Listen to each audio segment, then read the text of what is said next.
So hello guys, welcome to my channel Study Pick. So today I'm going to talk about theory of demand and supply. So we will be talking about theory of demand in this first part of the video. So content will be demand, determinants of demand, substitute goods, complementary goods, demand function, linear demand function, non-linear demand function, market equilibrium, equilibrium price, surplus, deadweight loss, types of demand such as price demand, income demand, cross demand, joint demand, composite demand, demand function, types of demand function, demand schedule or curve, which includes individual demand schedule and curve, and market demand schedule and curve, determinants of demand, law of demand, causes of operation of law of demand, or why the demand curve slopes downward, exceptions of law of demand, movement and safety in demand curve. So what is demand? So it is desire for a commodity with ability and willingness to pay. It is defined as quantity of commodity which consumer buys in market at given price and time. Components of demand is desire, ability to pay, willingness to pay. It is also called flow concept because it includes time element in its analysis. Demand is associated with the analysis of the period of time in which quantity of commodity is demanded.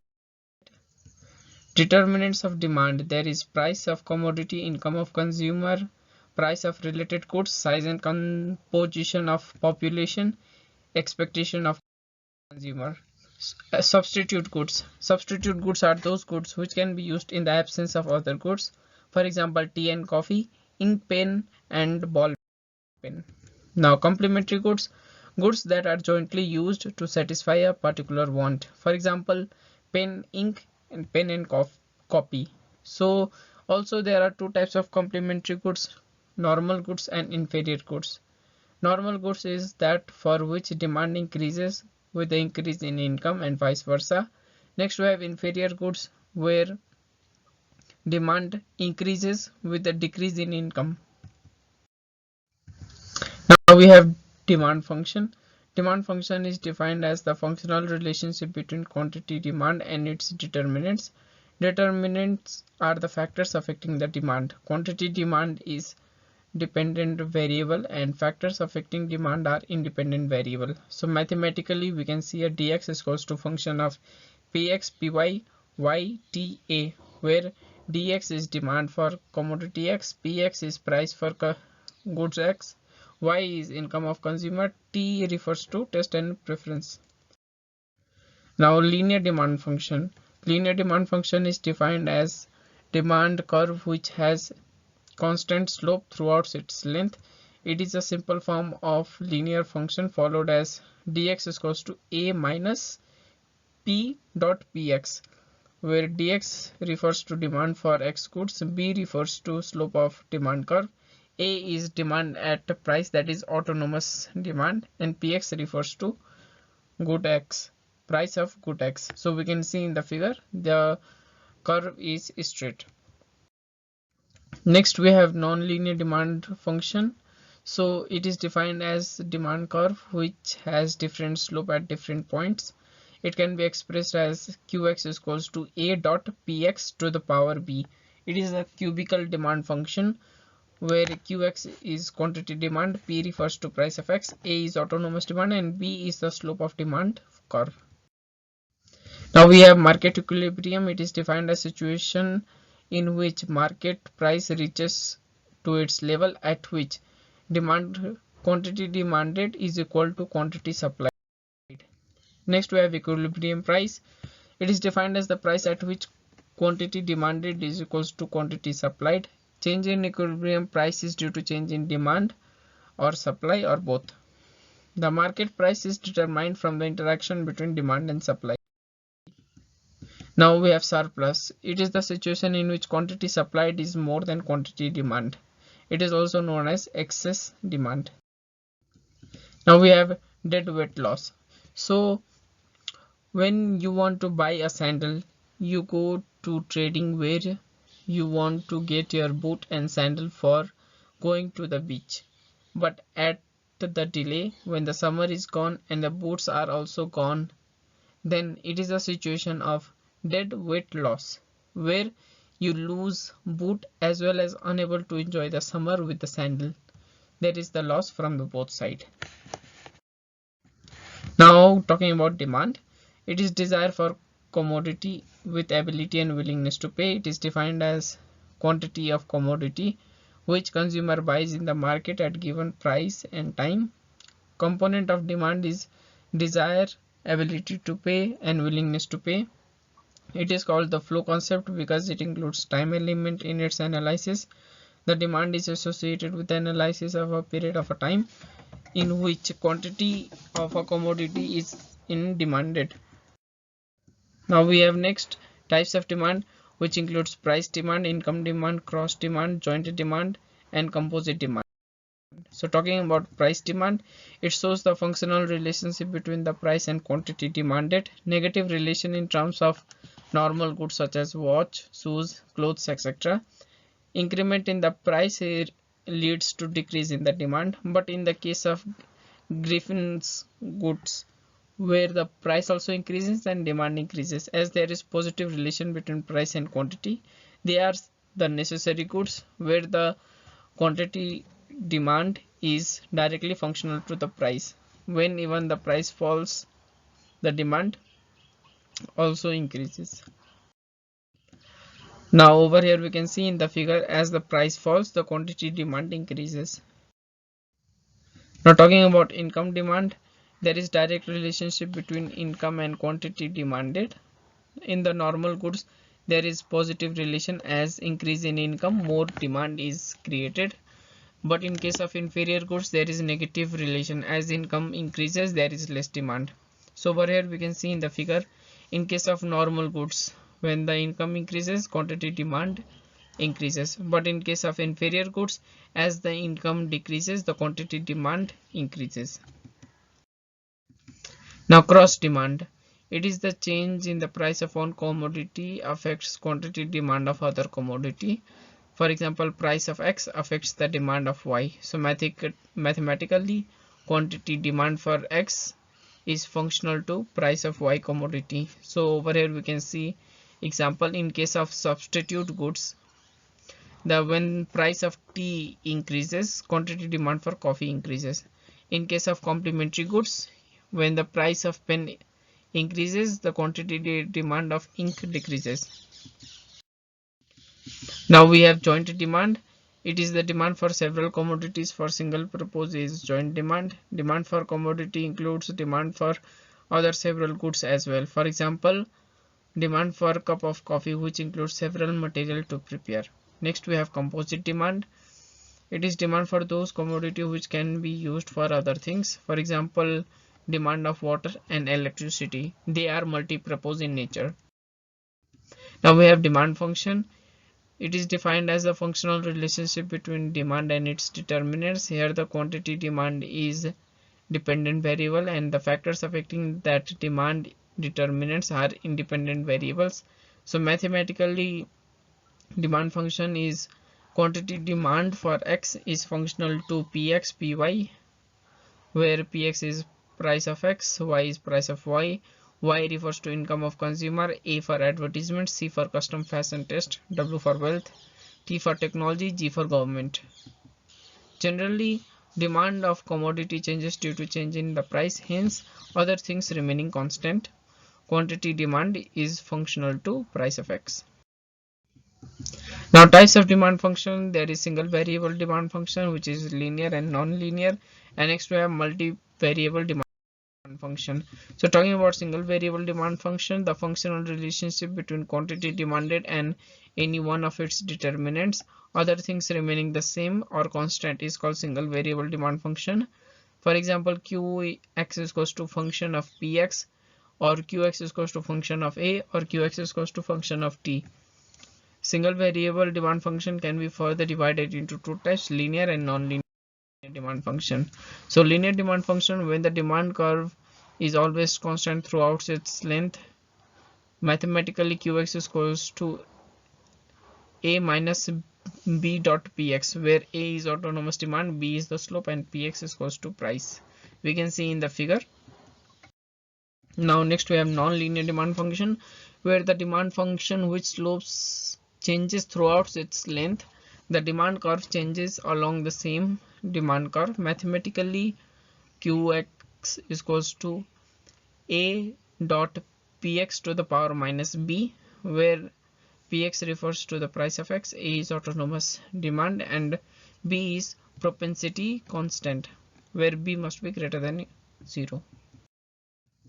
Now talking about multivariable demand function, it is a functional relationship between demand and two or more determinants of demand. It explains combined effect of all the involved determinants of demand. Mathematically, qx is equals to function of px, y, at, where px is equals to price of x, y is income, a for advertisement, t for technology. Now demand, schedule and curve. Schedule is the table representation of the price and quantity demand. The curve is graphical representation of price and quantity demanded. There are two types. So individual demand curve or a schedule. The schedule represents various quantity demand by relative price. Graphical representation of the individual demand schedule is individual demand curve. Individual demand schedule we can see over here as price and quantity. As the price increases, quantity decreases. So it is explained with the help of figure over here. As the price decreases, the quantity demand increases. Now next we have market demand schedule and curve, where the market schedule represents various quantity demanded by group of individuals in various respective price of commodity is the market demand schedule. Graphical representation of market demand schedule is the market demand curve. It is the horizontal summation of individual demand curve. Now over here we can see in the figure quantity demand for A, B and C, where as the price increases, the quantity demand decreases at their respective quantity, and total demand we have represented as total demand, where A plus B plus C. Now over here we can see in the figure that individual A, B, C curve is given, but the total demand is represented by DD curve as A plus B plus C. Now we have next determinants of demand. So factors affecting demand of the commodity, they are price of commodity. When the price of commodity falls, quantity demand increases. There is inverse relationship between price and quantity demand. Next we have income of consumer, where the demand of commodity changes with the change in income. In normal goods, income increase leads to increase in demand. In inferior goods, increase in income leads to decrease in demand. Advertisement. In globalization, advertisement affects the determinants of demand. Advertisement helps to increase the demand of the commodity. Advertisement is positive determinants of demand. Next we have population. So demand for goods and services increase due to increase in population. So population is positive determinant of demand. Next we have government policy. Increase in tax leads to decrease in its demand. Now we have price of related goods. Talking about substitute goods that can be used in the absence of others, that is when the price of goods rises, demand for other goods increases. For example, increase in the price of tea leads to increase in the demand of coffee. Next we have complementary goods. So goods which are jointly used to satisfy particular wants. If the price of one goods rises, the demand for related goods falls. For example, pen and ink. When the price of pen increases, demand for ink decreases. Now next we have law of demand.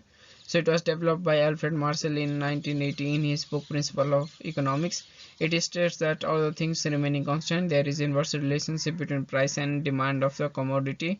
Demand of commodity will be lower in higher prices, hence the price of commodity falls when the quantity demand is increased, and vice versa.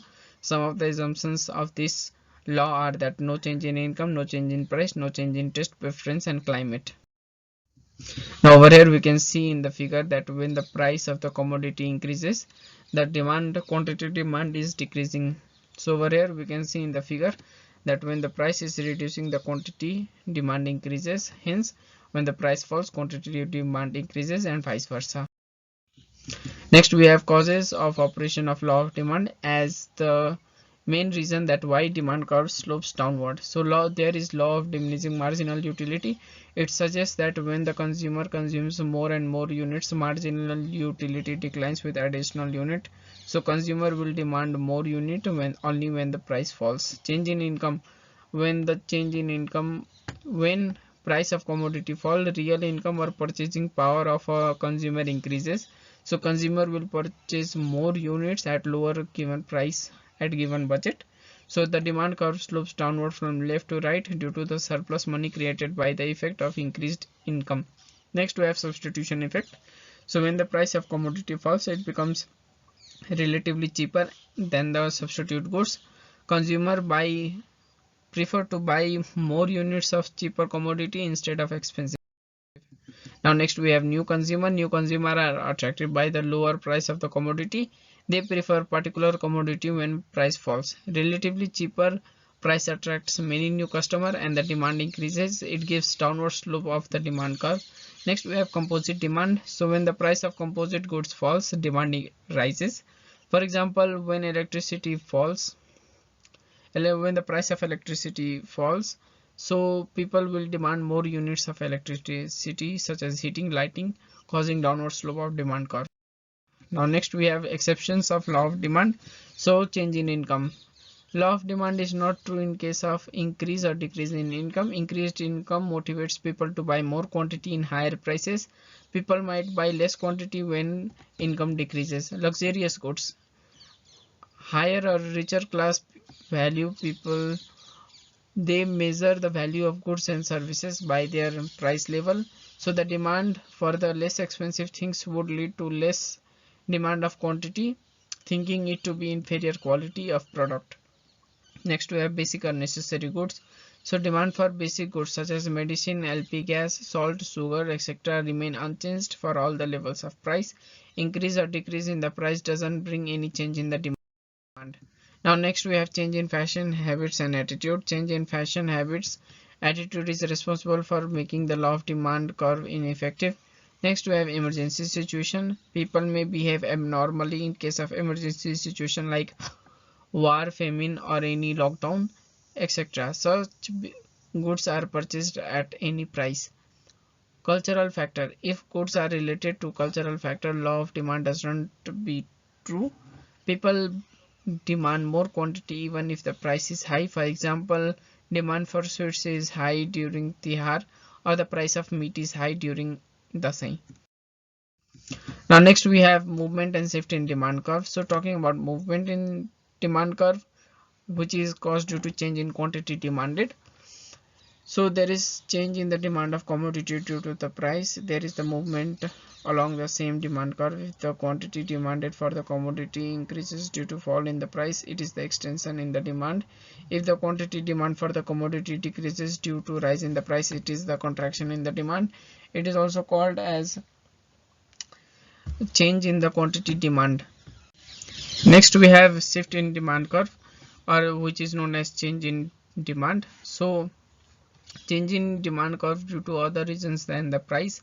There is new demand curve for the right or leftward shift.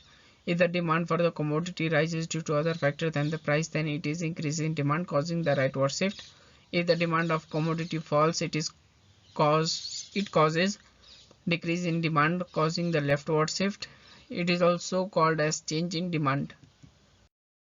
Now over here we can see in the figure, over the left side there is the movement of demand curve where contraction in demand and extension in demand is shown, and in the right side we can see shift in demand curve where there is increase and decrease in demand.